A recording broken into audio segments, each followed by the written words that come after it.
E em Brasília, a comissão parlamentar que investiga os atos de 8 de janeiro aprovou mais de 50 requerimentos. Entre eles, a quebra de sigilos de Carla Zambelli e a reconvocação de Mauro Cid. Quem vai trazer esses detalhes para a gente é Igor Damasceno, que já está aqui ao vivo, direto da capital federal. Igor, bom dia para você. Traz os detalhes desses requerimentos, né? Esses requerimentos deixaram a oposição com ânimos um tanto quanto exaltados, né? Olha, eu nunca vi tanta confusão, tanta briga generalizada naquela CPI mista do 8 de janeiro, desde a abertura dela, viu, Adriane? Bom dia para você, bom dia para todos que nos acompanham. Teve bate-boca entre a senadora Laura Carneiro com o deputado federal Marco Feliciano, teve bate-boca entre o deputado federal Rogério Correia e também o deputado federal Abílio Brunini. Agora, o maior bate-boca de todos foi entre o presidente da comissão, o deputado federal Arthur Maia, com praticamente toda a oposição que compõe a CPI mista. O que aconteceu é que esses requerimentos, pelo menos a grande maioria deles, é favorável ao governo federal. São quebras de sigilo telemático, bancário e fiscal de Carla Zambelli, de pessoas ligadas a ela, reconvocação de Mauro Cid, convocação de pessoas ligadas a Carla Zambelli. Então, são situações que deixam o ex-presidente Jair Bolsonaro numa situação um pouco mais difícil. Isso despertou a ira dos parlamentares da oposição. Um deles, inclusive, acusou o Arthur Maia, presidente da comissão, de tender, favorecer para o lado da base aliada, para favorecer ao governo federal. E isso despertou a ira do Arthur Maia. Nós separamos um trecho do momento em que ele chama a atenção dos parlamentares da oposição. Vamos ouvir. Eu tenho tentado construir um acordo e não é justo e não aceito que Vossa Excelência vinha para cá com essa palavra apenas para uma promoção em mídia social, de dizer que eu estou aqui tentando fazer algum tipo de combinação para evitar ou impedir o resultado da CPI. Presidente, não foi isso que eu falei. Vossa Excelência disse que eu estava aqui transformado em pizzaiolo. Eu reconheço o seu esforço, presidente. Vossa Excelência falou que eu estou aqui transformando essa CPI em uma pizza. Não tem problema, deputado. Não tem problema. Se esse é o desejo, não tem problema. Eu colocarei na próxima reunião todos, e está autorizado, Leandro, na próxima reunião botaremos todos os requerimentos, todos em votação. E vocês decidem o que vai ser aprovado. E a responsabilidade dessa votação e a falta de acordo eu atribuirei a Vossa Excelência.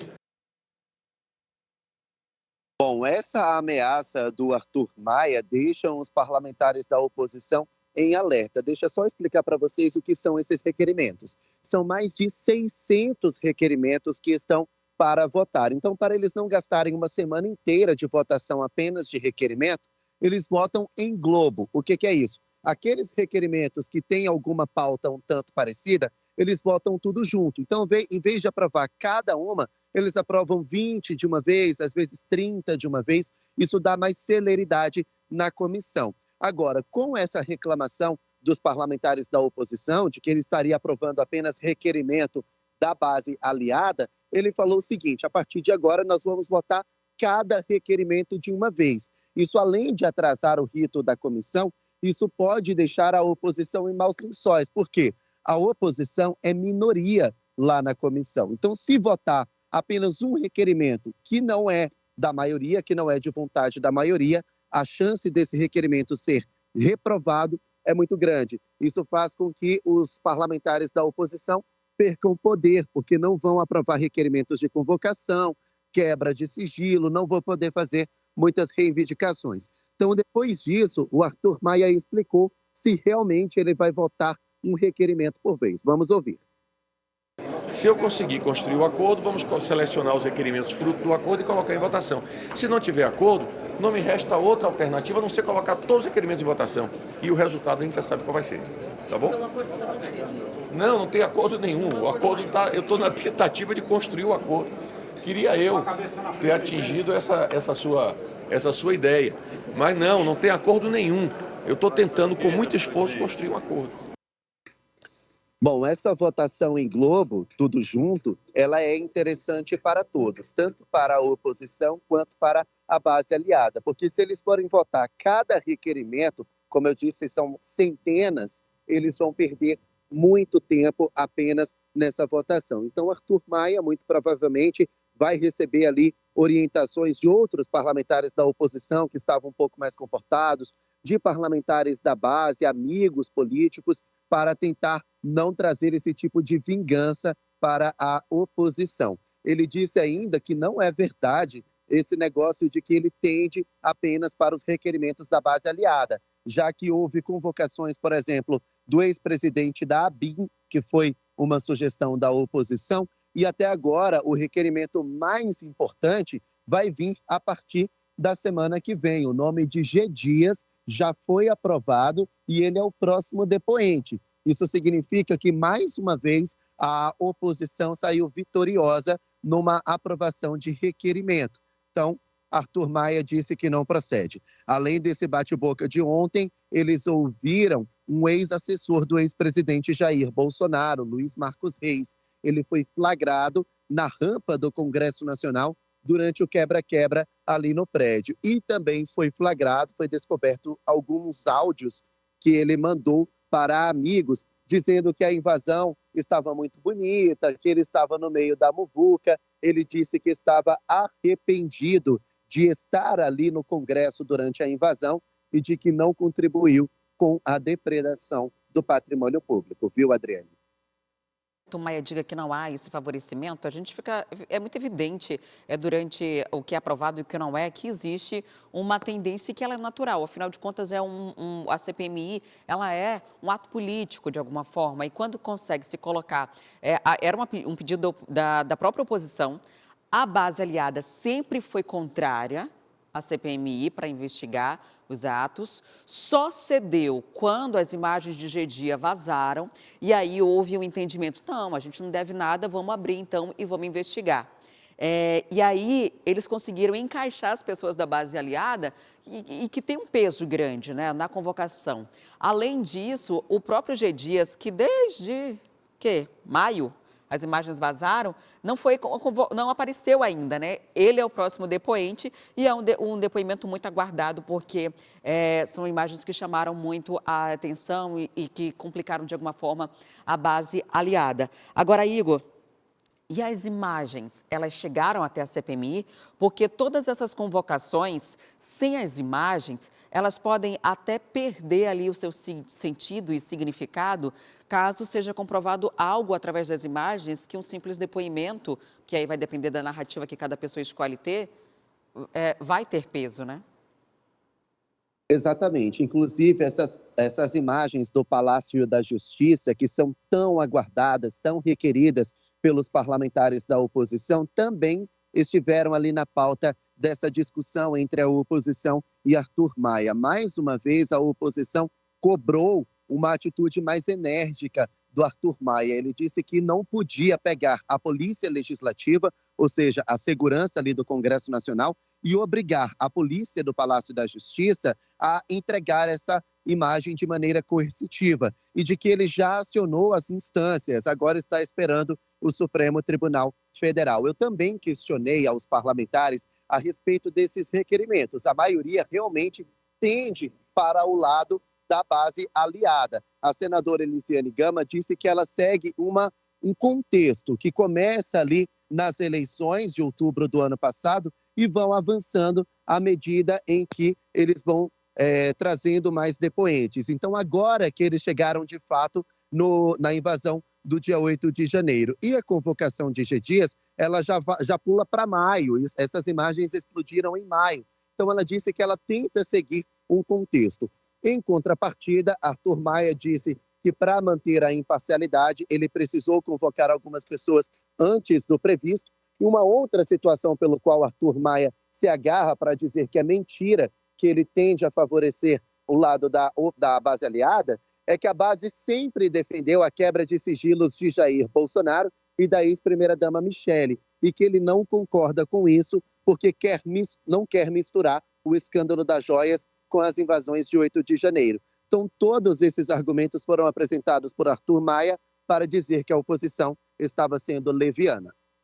A gente vai seguir acompanhando os desdobramentos. Eu estou na expectativa desse próximo depoente e dos demais, né? Porque a CPMI, ela não é definitiva, né? Ela é um processo de investigação, tem força de polícia. Essas imagens, eu acredito que precisa de uma mobilização maior e de interesse político para que ela seja cedida. Se você não tem nada a esconder, não tem por que estar segurando imagens de um ato que todo mundo sabe que depredou todo a sede dos três poderes, que é um ato, uma mancha política na história do Brasil.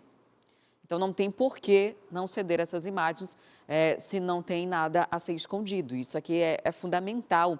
E a CPMI tem poder de polícia, já poderia sim ter feito mais. Ele disse que já fez o que poderia adiante. É possível que Alexandre de Moraes tenha que se meter nessa história, Igor, e determine, né, que as imagens sejam cedidas. Flávio Dino já disse. Vão recorrer, procurem outras instâncias. Ele já deu esse direcionamento e eu acredito que talvez isso acabe acontecendo. A gente vai seguir acompanhando esse caso, daqui a pouquinho eu volto a falar com você ao vivo, porque agora eu vou mostrar uma reportagem que você fez de uma operação que a gente chegou a mostrar ontem aqui durante o Manhã no Ar. Ontem a gente deu ao vivo essa operação que teve como um dos alvos Jair Renan, que é filho do ex-presidente Jair Bolsonaro, chamada de Nexo. A operação apura o envolvimento de Renan e seu sócio em um esquema que envolve crimes de estelionato, falsificação de documentos, sonegação fiscal e lavagem de dinheiro.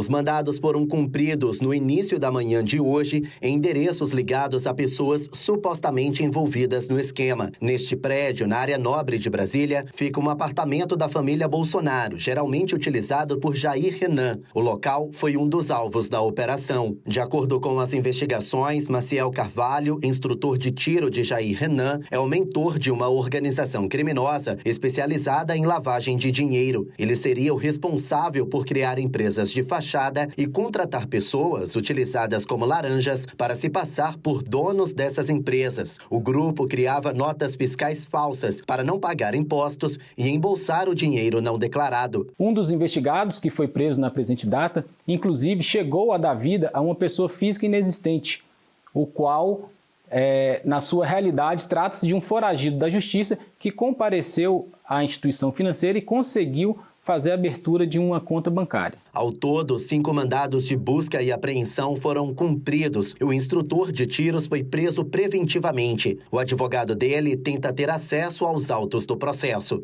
Não, o delegado ainda não falou como foi a operação e eu vou pedir vista aos autos para ter acesso a toda a denúncia. Essa investigação vem sendo levada aí há 7 meses pela Polícia Civil e é decorrência de outras investigações já deflagradas tanto por nossa unidade quanto por outra unidade da Polícia Civil no mês de janeiro desse ano. A Polícia Civil não explicou qual é o envolvimento de Jair Renan com a organização criminosa, mas os investigadores apreenderam o celular, documentos e um HD do filho do ex-presidente. A defesa dele alegou inocência. Jair Renan também está na mira da CPMI do 8 de janeiro, no Congresso Nacional. E-mails levantam indícios de que ele teria pegado presentes do acervo presidencial durante a gestão do ex-presidente Jair Bolsonaro. Este print é de um e-mail escrito pelo ex-assessor de Bolsonaro, Cleiton Henrique Holschuk. Os destinatários seriam outros assessores do ex-presidente, como Osmar Crivellati, já investigado no escândalo das joias. Na mensagem, Cleiton Henrique afirma que Renan iria buscar presentes e que ele poderia levar se o ex-presidente autorizasse. Eu acho que se a gente tiver algum indício, na verdade, que leve a um tipo de movimentação financeira e que possa ter alguma vinculação ao auto, não há dúvida que entrará. Mas essa informação eu só posso te dizer depois de ler de fato, de uma forma mais específica, as informações que estão chegando e, sobretudo, as do que aconteceu hoje, porque a gente sempre tem tentado buscar e compartilhar essas informações junto com a Polícia Federal. Olha, eu passei o dia aqui na CPMI, não tem detalhe do que aconteceu. Fiquei surpreso porque é um garoto do bem, que trabalha, que tem que suar muito para pagar suas contas, ou seja, não tem dinheiro, não tem patrimônio e está sendo acusado de lavar dinheiro. Não faz nenhum sentido isso. E o Supremo Tribunal Federal está a um voto para ter maioria e liberar o porte de drogas para usuários, mantendo a proibição para venda. A votação está 5-1 e foi suspensa pelo ministro André Mendonça, que pediu vistas. Com a retomada do julgamento aqui na Suprema Corte, o ministro Gilmar Mendes, relator da ação, mudou o voto. Inicialmente, ele não tinha especificado qual tipo de entorpecente iria ser descriminalizado para uso pessoal. Desta vez, ele voltou a falar sobre o tema e disse que vota apenas para a descriminalização para a maconha. Com essa mudança no voto, Gilmar Mendes se junta a Alexandre de Moraes, Edson Fachin, Luiz Roberto Barroso e também a ministra Rosa Weber, presidente da Corte. Todos eles são a favor da descriminalização da maconha para uso pessoal. No entanto, eles ainda não entraram em concordância em relação à quantidade da droga que deveria ser liberada. Uns votam a favor de 100 gramas para uso pessoal, outros 60 gramas e outros apenas 25 gramas. Isso ainda é um ponto de divergência. Quem surpreendeu foi o ministro Cristiano Zanin. Ele votou contra a descriminalização da maconha para uso pessoal, alegando que isso não resolveria o problema da superlotação dos presídios, nem também diminuiria o tráfico de drogas. Agora, o ministro André Mendonça pediu vista, ou seja, mais tempo para análise. Com isso, o processo foi suspenso, o julgamento foi suspenso e deve ser retomado em até 90 dias. Até o momento, o placar é de 5 votos a 1 para a descriminalização da maconha para uso pessoal. E, portanto, a votação segue aí com essa suspensão, né, com esse adiamento. A gente está levando aqui em consideração o pedido de vistas de André Mendonça. André Mendonça foi ministro indicado por Bolsonaro e ele tem 90 dias para apresentar o voto. O voto de Zanin surpreendeu porque essa é uma pauta defendida por grande parte da esquerda. Essa liberação do uso, do porte de maconha para uso próprio, né? Desconfigurando a possibilidade de tráfico de drogas, e essa decisão aqui, ela pode determinar a quantidade em que se aplica ou não. E Zanin, que foi o voto contrário, é o ministro indicado por Lula. Agora, recentemente, o último que entrou, inclusive o advogado de Lula, que durante a Operação Lava Jato e que acabou sendo indicado e ocupando a vaga em aberto no STF. Então, esse acabou repercutindo muito nas redes sociais, muita gente contrária à decisão que Zanin tomou, mas é um voto apenas, né? Então, agora tem um pedido de vista e a gente vai aguardar as decisões a partir do momento que os magistrados voltarem a decidir, por isso, algo que já está em pauta há muitos anos. E a Câmara dos Deputados aprovou o texto da medida provisória que reajusta o salário mínimo. Quem vai comentar mais sobre esse assunto é o Igor Damasceno, que já está aqui ao vivo, né? A gente acabou de acompanhar 2 reportagens do Igor e agora vamos falar de salário mínimo. Vai haver, Igor, aumento no salário e também mudança na tabela de imposto de renda, é isso? Olha só, o salário mínimo já estava no valor de R$ 1.320 por meio de medida provisória, assinada pelo presidente Lula no início deste ano. Como essa medida provisória ela tem um prazo de validade, ela iria acabar perdendo a validade, o salário mínimo corria o risco de perder valor. Podia cair de novo para R$ 1.302.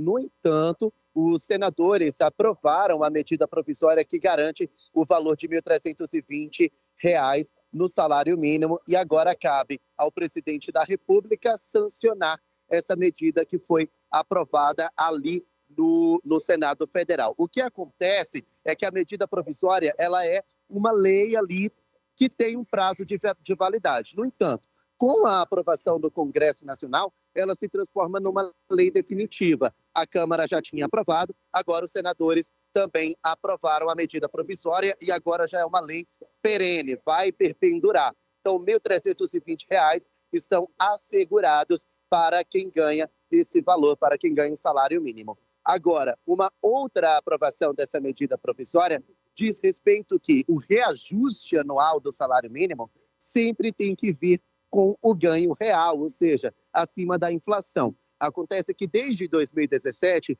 o aumento do salário mínimo ele era muito baixo se comparado ao aumento das contas, ao aumento das despesas. Agora, essa medida provisória aprovada lá no Senado Federal garante que o aumento do salário mínimo seja proporcional ao aumento da inflação. Vamos falar agora de imposto de renda, também por meio dessa medida provisória. presidente Lula tinha assegurado que ficam isentos quem ganha até 2 salários mínimos, o equivalente a R$ 2.640. Agora é uma lei definitiva também, foi aprovada pelos senadores. Antigamente, até quem ganhava 1.900 e pouquinho tinha que declarar o imposto de renda. Agora, R$ 2.640. Todos que ganham até esse valor não precisam declarar imposto de renda a partir de 2024. Adriane. Obrigada, Igor. Então, o salário mínimo se mantém e há garantia da manutenção dele através dessa votação, que não era garantido caso a medida provisória perdesse a sua validade.